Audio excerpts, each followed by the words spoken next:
Kiranya Tuhan memberkati kita semua dalam sukacita dan damai sejahtera. Amin. Bapak, Ibu, dan Saudara yang dikasihi oleh Tuhan Yesus Kristus, kiranya sukacita dan damai sejahtera di dalam Tuhan menyertai kita semua. Firman Tuhan yang menjadi renungan bagi kita, Yohanes pasal 3 ayat 22 sampai dengan ayat yang ke-30. Demikian firman Tuhan. Sesudah itu Yesus pergi dengan murid-muridnya ke tanah Yudea, dan ia diam di sana bersama-sama mereka dan membaptis. Akan tetapi Yohanes pun membaptis juga di Ainon dekat Salim, sebab di situ banyak air, dan orang-orang datang ke situ untuk dibaptis, sebab pada waktu itu Yohanes belum dimasukkan ke dalam penjara. Maka timbullah perselisihan di antara murid-murid Yohanes dengan seorang Yahudi tentang penyucian. Lalu mereka datang kepada Yohanes dan berkata kepadanya, "Rabi, orang yang bersama dengan engkau di seberang sungai Yordan, dan yang tentang dia engkau telah memberi kesaksian, dia membaptis juga, dan semua orang pergi kepadanya." Jawab Yohanes, "Tidak ada seorang pun yang dapat mengambil sesuatu bagi dirinya, kalau tidak dikaruniakan kepadanya dari surga. Kamu sendiri dapat memberi kesaksian, bahwa aku telah berkata, aku bukan Mesias, tetapi aku diutus untuk mendahuluinya. Yang empunya mempelai perempuan ialah mempelai laki-laki, tetapi sahabat mempelai laki-laki yang berdiri dekat dia dan yang mendengarkannya sangat bersuka cita mendengar suara mempelai laki-laki itu. Itulah sukacitaku, dan sekarang sukacitaku itu penuh. Ia harus makin besar, tetapi aku harus makin kecil." Demikian firman Tuhan.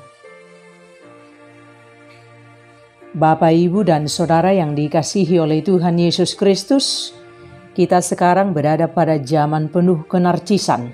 Kenarcisan ditemukan di dunia dan di gereja. Semua orang mempromosi diri dan juga membesarkan ego masing-masing. Iklim dunia sekarang mendorong semua orang untuk menjadi semakin membesarkan ego masing-masing. Semua ingin nomor satu, ingin yang terkemuka, ingin terpopuler, ingin tersohor, ingin terviral. Jarang orang mau di posisi nomor 2. Dunia sekarang mendorong kita untuk hidup dalam keakuan. Harus aku, kalau bukan aku orang lain tidak boleh. Kalau bukan karena aku, tidak tercapainya itu. Dan ini terjadi juga di dalam gereja. Entah apa untungnya. Tidak semua orang mempunyai kebesaran hati untuk menjadi orang kedua atau orang yang bekerja di balik layar. Hampir semua orang ingin menjadi nomor satu dan terkemuka. Tidak mudah memiliki kebesaran hati dan tahu diri seperti Yohanes. Tatkala murid-muridnya melapor tentang Yesus yang membaptis di sungai Yordan dan begitu banyak pengikutnya, ia justru menunjukkan kebesaran hatinya. Ia turut bersuka cita ketika mendengar Yesus pemilik sang mempelai itu. Dan melalui firman ini Yohanes memberikan kepada kita kehidupan baru dari surga. Dia harus makin besar dan aku makin kecil. Kita tahu dari Injil bahwa sama sekali tidak ada persaingan di antara Yesus dan Yohanes. Bahkan keduanya saling memuji. Seluruh pelayanan Yohanes adalah mengarahkan orang kepada Yesus. Yesus pula, setiap kali dia berbicara tentang Yohanes Pembaptis, dia juga memakai kata-kata yang luar biasa untuk menggambarkannya. Di antara kedua rabi dan pemimpin ini, tidak ada persaingan.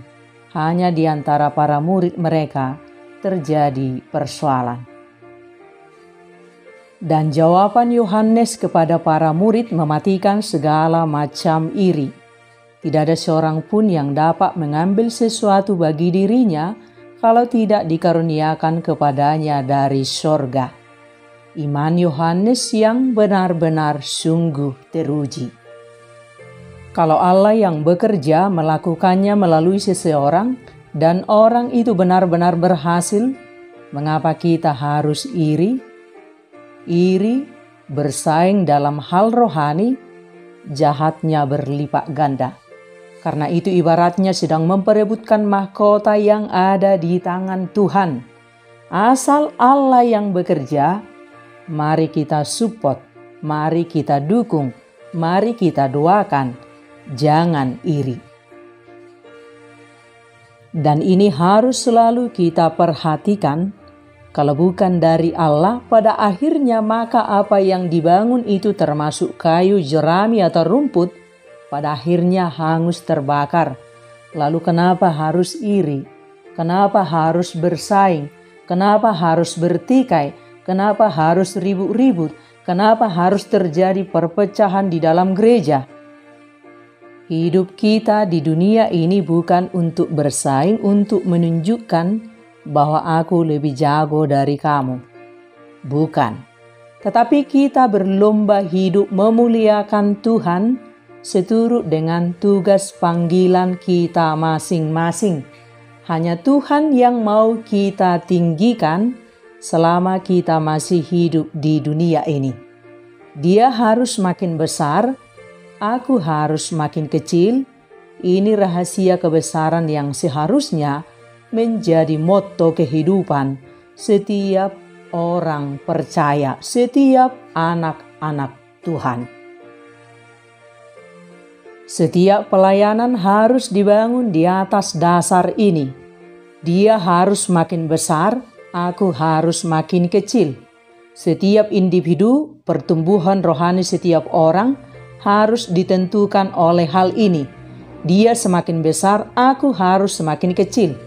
Apakah kita semakin besar atau Yesus yang semakin besar dalam hidup kita?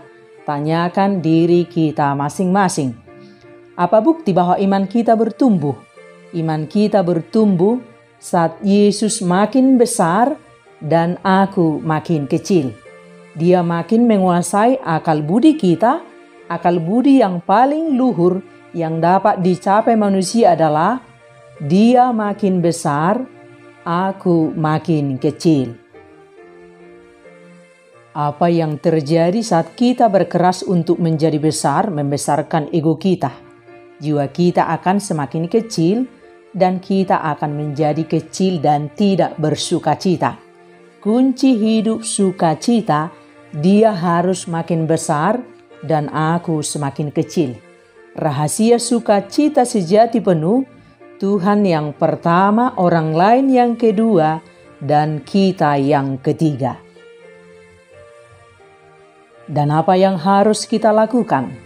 Pertama, harus dilahirkan kembali. Kedua, meninggikan Yesus dalam kehidupan kita. Ketiga, dia harus makin besar dan aku makin kecil. Dia harus makin diperlihatkan dalam hidup kita.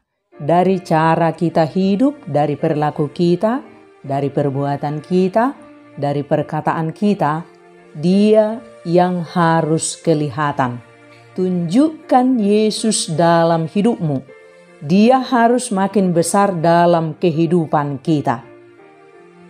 Mereka yang berbahagia adalah mereka yang tahu memposisikan diri di hadapan Allah dan di hadapan sesama manusia. Dan seseorang yang berbesar hati akan turut bersukacita melihat keberhasilan, kesuksesan, kemajuan, dan kebahagiaan orang lain. Seseorang yang kerdil hatinya tidak akan senang melihat keberhasilan orang lain dan sebaliknya dia akan senang melihat kegagalan orang lain. Dan jangan kita mengecilkan orang lain supaya kita besar. Jangan kita merendahkan orang lain supaya kita tinggi. Jangan kita membuka aib orang lain supaya kita terlihat suci. Rendahkan hati kita di hadapan Tuhan. Promosi terbaik hanya datang dari Tuhan. Barang siapa ingin menjadi terbesar di antara kamu, hendaklah ia menjadi pelayanmu. Dan barang siapa ingin menjadi terkemuka di antara kamu, hendaklah ia menjadi hamba untuk semuanya. Sekali ikut Yesus, selamanya ikut Yesus. Amin.